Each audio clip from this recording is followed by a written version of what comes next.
Hello and welcome to part 4 of Steve Gould Tries to Educate Me on Prog. That's the title I've got at the moment. I'm sure by the time I get home and having a good think, I'll have a bit of snappier title of that. Yeah. So what's the idea of it? We've done 4 short, because my videos go on for too long. They're an hour long, and I thought I'll do some short ones over Christmas, because you ain't going to be that interested, not with your figgy puddings and your crackers. And your turkey. Yeah, and all that bit, so, so you don't lose touch. What's figgy pudding, anyway?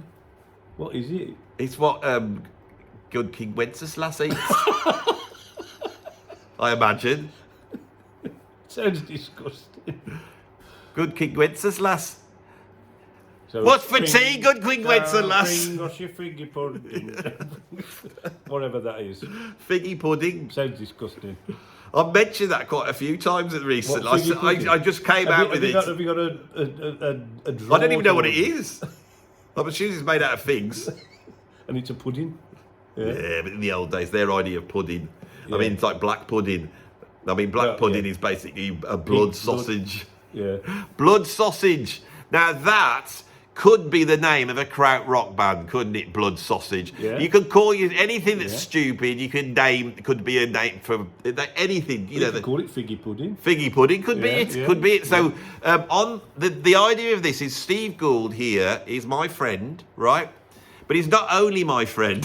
He is also he runs Fusion Fest, which is a big prog festival that happens here in the UK, and he runs a prog radio show, and he also goes around and reviews prog. This guy's got his finger, he's got his prog finger on what's going on, and he knows his prog. He's been listening to prog for 50 years, right? So what tends to happen is, if I meet up with Steve, I'll often turn around and go, "What do you think of?" And I will come out with the band. What do you think of Todd Rundgren, Utopia? Then we do this all the time. When we go off hunting for records together, so we're buying stuff, and so I thought it'd be nice to capture one of these conversations, but they have to be captured in the raw. So Steve might not know. He doesn't know everything. No preparation at all. No preparation. None. So it is just two mates who love prog, chatting about stuff, and I'm bringing up stuff that I don't know so well. So today I really want to see what Steve thinks about the genre or subgenre of prog, which I don't think is actually prog. I think it's a completely different style of music, of Krautrock. Ew, I hate that term. I hate that term. Why? Do you think it's racist? I think it's derogatory. Who to? The Germans. Oh, but that's the best thing you can do to a German is be derogatory. Keep in their place, I say. Yeah. If they get too uppity, you know what they're going to do, don't you? Bomb us. Invade Poland, yeah. Yeah. No. It's a term that's never sat comfortably with me. Is it a term that the English have called? Do the Krauts call it Krautrock? I don't know where it came from. I think it was probably a journalist. Probably a journalist came up. So in Europe, because Krautrock, it doesn't cover. It's not just German bands, is it? I've never really thought about the name, really. It is predominantly. Is it? Yeah. You got Can, Cluster, Noi, Amondoul. 2. 1 and 2. Yeah. I would say it definitely defines Germany. Yeah. I have never really had anything to do with Krautrock, right? Which is not to say I don't like it. The only one I really like is Can. Yeah. Because they're like funky and they've got a light sound, and did it Jackie Lebinitz, that drummer, incredible drummer, and it's as that Stamos as it, really, I love. So Can I love, right? But I still don't know that much about them. Yeah. I wouldn't say I've listened to them intently, but I'm aware of them and their albums. The two that you would definitely need to go to, but don't try looking for them on original vinyl because you'll be paying stupid money, is Tego Mago and Egg Bam Yassi. And why are they so expensive? Well, they have been reissued on vinyl, and you get them for like £25-30. But if you go for the original release, you're looking at £80 to £100. But why? Why are those so? Why is any album expensive? There must be just less of them around then. I just think it's a thing, and you know what I mean. How do you put a value on something? There was a Tego Mago's the famous one, isn't it? I've got that on CD. There's a record store in Worcester, and he got a copy of A Hard Day's Night and the only difference was, if you look on the original copy of A Hard Day's Night is in red. He got a copy where it's in white, so they'd like as if they'd run out of red ink, and he got it up for £2,000. Now, other than that, it's exactly the same. The only difference was that it's in white, not red. Wow. So who puts a value on things?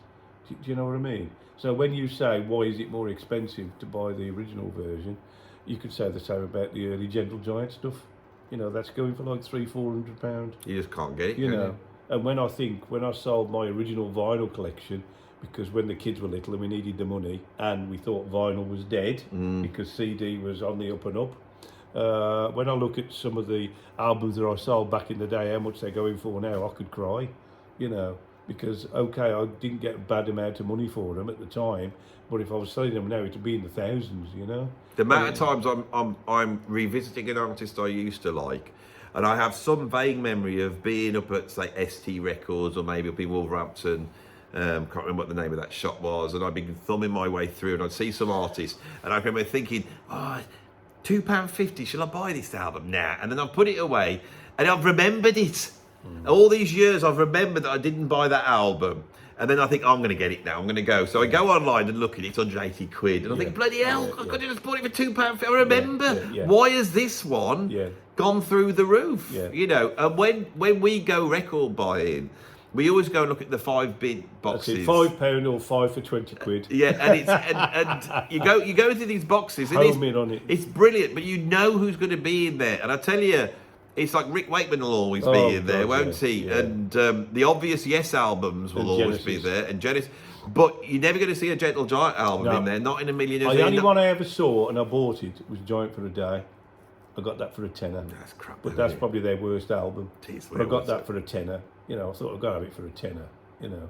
But, and my wife, because she's a huge Gentle Giant fan, she bought the remastered version of Interview and Freehand. I don't want that. I think you go listen on Spotify. If I'm going to buy it, I want an old 70. Like, it doesn't have to be an original copy, but it needs to be a bit beat up to match my other prog albums. But I really don't know what defines how much an album is worth. You know, it's just scarcity, and someone will stick it up for a price. So they say there's people are snatching it up. I mean, you look at like ELP, Tarkus, and I've got Brain Salad Surgery. I picked that up on vinyl for £2. You know. And yet, if you look at the Gentle Giant album or a Hawkwind album, even In Search of Space, you're looking 50, 60, 70 pounds. You know, we're not following the rules of YouTube, because we could do this at the end of the video, but at the beginning, they've come on here to hear about Krautrock. Okay. They've had a little bit about I'm going to give you an up-to-date on Krautrock then. The one band I was totally into, and still like them, was Amon Duel 2. And my favourite album by them is Dance of the Lemmings. And I had that on vinyl, so it all sort of comes together, because I sold that as part of my original dump. And we went to a record fair last Saturday, and a guy had got it for 40 quid. And I've looked online, and again, that one's going for 50, 60 pounds, right? And I hadn't got enough money to buy it, but I was so tempted to just borrow it to get it, because I love that album. And what sets out Amon Duel? They're quite punky, aren't they? When you said earlier that you wouldn't really call Krautrock prog, I tend to agree. I'd say it's more avant-garde, to be honest. You couldn't really put them in the same category as Yes, Genesis ELP. You know, I've watched a documentary recently. It's 3 hours long about the evolution of Kraftwerk, and it basically covered the Krautrock movement, you know, quite substantially. But they were a Krautrock band. They were like they were a rock band that free improvised in the studio. And how that slowly turned into basically laying the groundwork for all music that exists now. You know, I've said this over and over again. Kraftwerk are the most influential band in history. They're more influential than the Beatles. They are because everything you hear nowadays was pioneered by Kraftwerk in some way or the other. And that comes out of Krautrock. And it was surprising watching this documentary. I learned quite a lot from it. How many musicians were involved in the early days? You had Connie Plank and people like Konrad Schnitzler and Rodelius. you know, from Cluster, who become Noi, and Michael Rother. You know, they were all in it together. It was like one big commune, if you like. And from that sprung all these bands. Now, Noi, I think, defined punk. And this was the best. We went to see Billy Idol a few years ago, and they were, you know, when they'd play music before he called. I was playing Hello Gallo by Noi at a Billy Idol gig. You know, how up to date is that? You know, so I don't think you realise how much of an influence the German bands, like you said with Krautrock, have been on modern music. You know, then you got the obvious ones like Tangerine Dream and Klaus Schulze. I wouldn't say they were part of what your class is. The other thing is it's pulling together bands that are so disparate. So on the fringes, you've got Tangerine Dream, like you said, Klaus Schulze, which is more electronic, laying the ground. Space music. Space synth music. And then we've also got Magma. Well, they were French. Yeah, but they seem to get lumped in, don't they? Would you say they're Krautrock? I would say they were more Krautrock than Tangerine Dream. Yeah, I would say so. Because they sing in their own language, don't they? You know. I would say they are more Krautrock than Tangerine Dream are. You know, they embrace. Well, so you've spoken about Khan. What about Faust? Because Faust are famous for... Yeah, I had their very first album, which was transparent. It was on clear vinyl with an X-ray of a hand. And that's going for like £100 or more now. Which was the one that came out dirt cheap? The Faust tapes. It came out for 48 pence. I did see that at a record fair recently for a £5, but the condition was absolutely awful. So why did these albums come out so cheap in the UK? Well, there were two that Virgin released. There was the Faust tapes, which came out for 48 pence, and Camembert Electric for 59 pence. But I think it was more of a promotional thing, really. It worked, didn't it, I think? Yeah.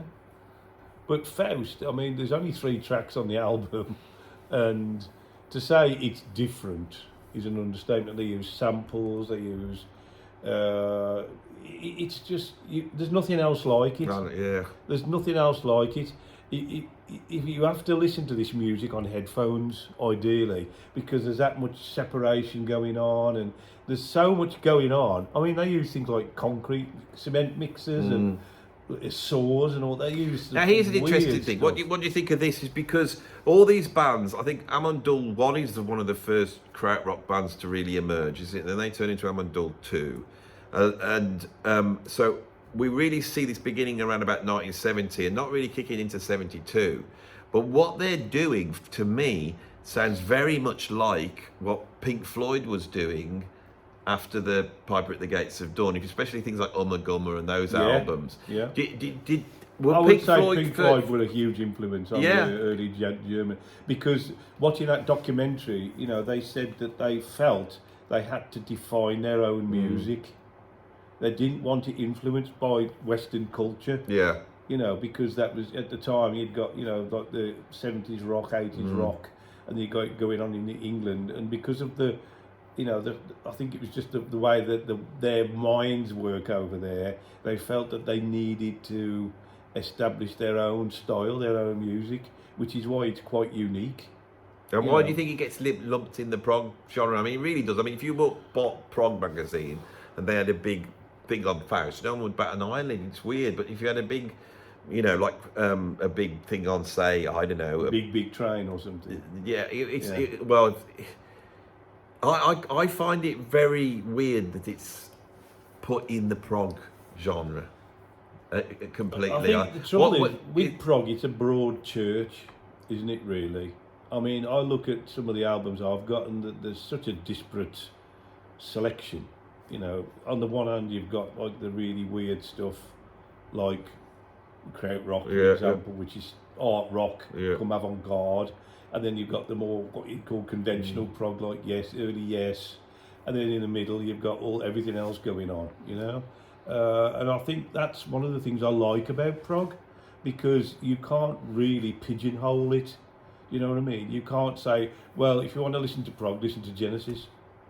Yeah, but you might as well say that about Caravan, or you might as well say it about Gong or PFM, or do you know what I mean? And I think, and I've always said this when I've been speaking to prog musicians in the past, the fact that, I mean, we build the festival as Music Without Boundaries, And I feel that's what prog is.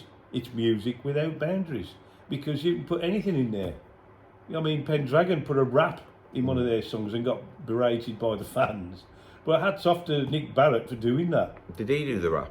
Yeah. What Nick did? Yeah. That sounds like the worst thing ever. You know, but, you know, you've got to give him due credit for putting something different in there, you know, and I think that's the trouble. Everybody's got their own preconceptions of what prog is or what it should be. You know, when there is no limit to it. You've got me thinking about prog rap now. I might have to make this album. It's not like if you're into metal, you know, if you're into metal bands, then you know what to expect. If you're into folk, you know what to expect. But I think prog is such an open-ended genre that encompasses so many different styles: classical, jazz, folk, rock, funk, everything. You know, you can throw everything in the mix. So it's all into the mix, and what comes out the other end is prog. So I think Krautrock deserves a place in prog as much as Yes and Genesis, really, because it's so out there. It's not what you'd class as. You couldn't have a. How far do you go with regarding subgenres? We went to a Black Sabbath thing in Birmingham, and as soon as you walked in, they'd got this huge wall, like a family tree, and it had Black Sabbath at the top, and then from that you've got classic rock, then it went down to prog metal, and all these different subgenres. It was huge, this family tree, and I think you could say the same with prog. You know, you could start off the top, prog, then you've got prog metal, prog this, you know what I mean? So I think Krautrock deserves to be in prog as much as Yes and Genesis. Really. So if someone was coming to Krautrock like I am, and I was going to go and get 5 albums, what would you say those would be? Well, I'll go for Amon Duel 2, Dance of the Lemmings. Amon Duel 2, Dance of the Lemmings. For sure. Or you can go for Wolf City or Carnival in Babylon, you know. But Wolf City or Dance of the Lemmings. If you want, there's a live album they did called Live in London, which came out for 95p at the time. That's worth getting. But Dance of the Lemmings, I think, totally sums that band up, 100%. Then you've got the Faust album, the first Faust album. The first one is the one. Go for that. Not Faust tapes. No, not Faust. I would go for that. The That was first one. outtakes, wasn't it? The Faust tapes. It was all like weird stuff, like demos and stuff. Really, you know, I don't think it would have cost them much to put it together, which is probably why it went out for 48 pence. So Dance of the Lemmings, the first Faust album, any of the Can albums, but I'd go for either Tego Mago or Egg Bam Yassi. There are other ones you can see, but that if you wanted to look for sort of atypical Can sound, then those are the 2 albums I'd go for. We've got 3 so far. Yeah. So we've got 2 more places now. Do you think you should represent Tangerine Dream because they're giants? I'd go for Noi. Noi. Neu. I'd go for Noi 2. They only made 4 albums, I think. But I always used to go to JB's in Dudley, excellent venue, back in the day, and we'd always, whenever we put Noi on, everybody would go apeshit. But I would go with Noi 2, definitely. Such an influential album. You check it out, you can hear the genesis of punk, most definitely. So Noi 2, Dance of the Lemmings, Amon Duel, first Faust album, Can, Egg Bam Yassi or Tego Mago. One more. Probably. Like I say, I don't think you can class Tangerine Dream. I mean, if you were going to go for feedback. You're a big Tangerine Dream fan. I love Tangerine Dream. And it's probably best to get you to come in because I like them. I've got 3 of their albums. I've never classed them as Krautrock. No. Ooh, I hate that too. I've never classed them as Krautrock.